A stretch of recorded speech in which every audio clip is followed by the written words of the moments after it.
Good morning. Let's go ahead and get started. So today we're going to talk about how technology is changing the music industry. We're going to talk about how the ways in which music is recorded, promoted, and distributed have really changed. Then I'd like to talk about some of the legal issues, copyright issues that come with some of these changes.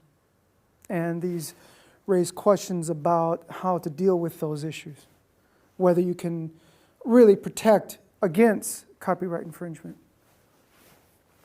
and how much effort you should put into protecting copyright, okay? So that's what we'll cover today.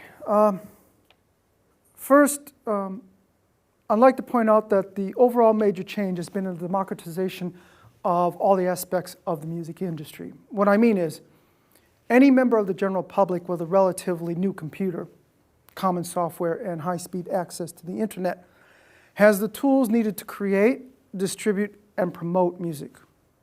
So let's start by taking a look at the making of music. Now, many of the computers nowadays come with the tools of a professional recording studio. And the musicians themselves can learn how to use these user-friendly programs and make their own high-quality, really innovative sound recordings. A musician no longer needs a recording contract, money from a recording company to make high-quality recordings. In fact, you don't even need to be a musician to make music. And as you can imagine, this results in quite a few more recording artists out there now. Now,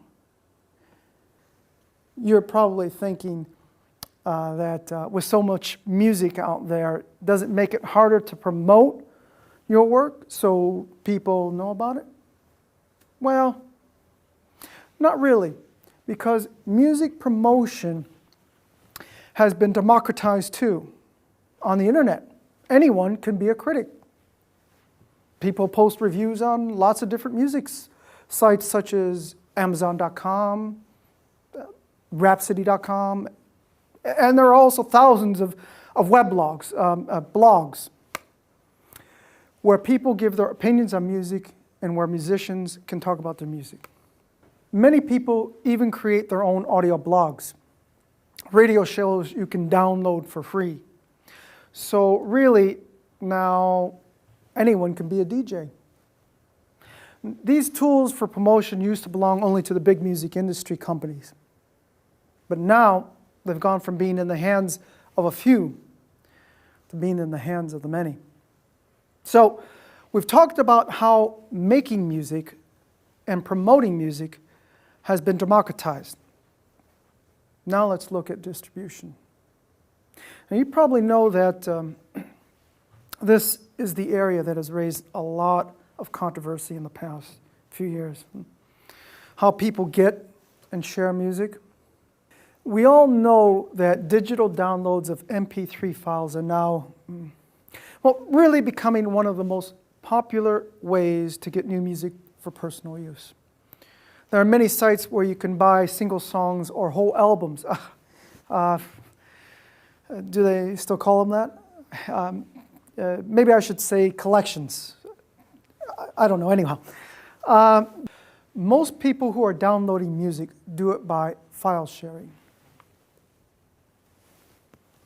File sharing, a peer-to-peer network, sometimes called a P2P network.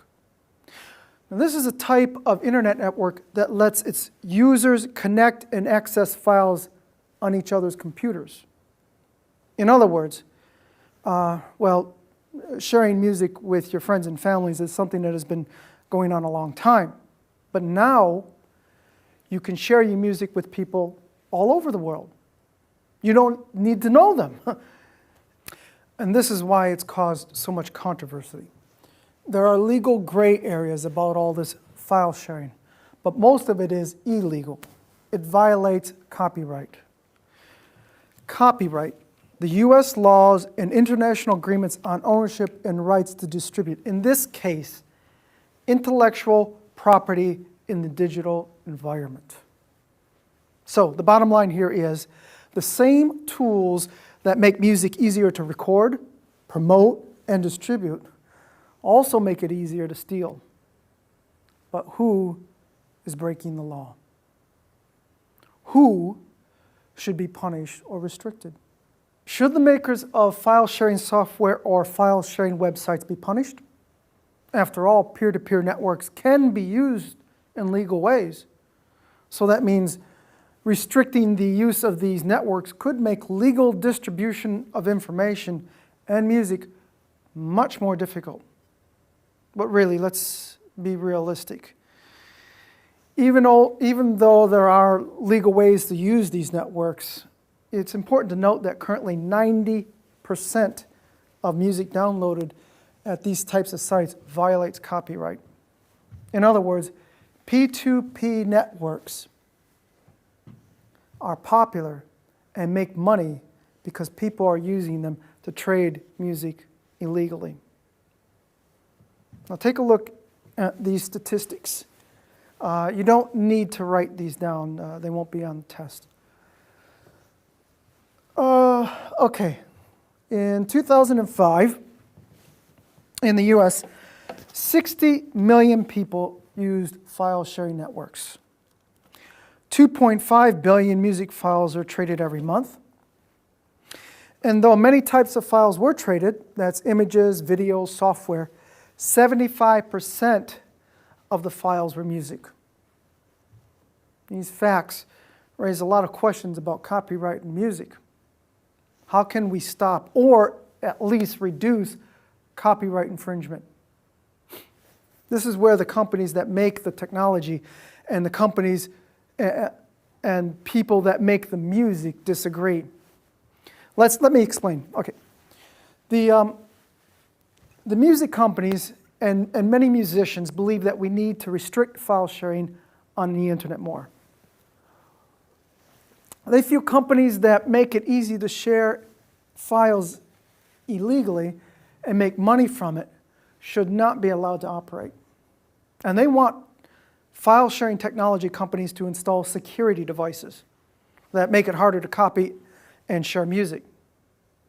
Now this is important, not only to protect their companies, but also the artists who write and perform the music. Who will pay the artists for the music if the companies aren't selling? Don't they deserve to be paid for their work? They don't want people to be able to share files without paying for it.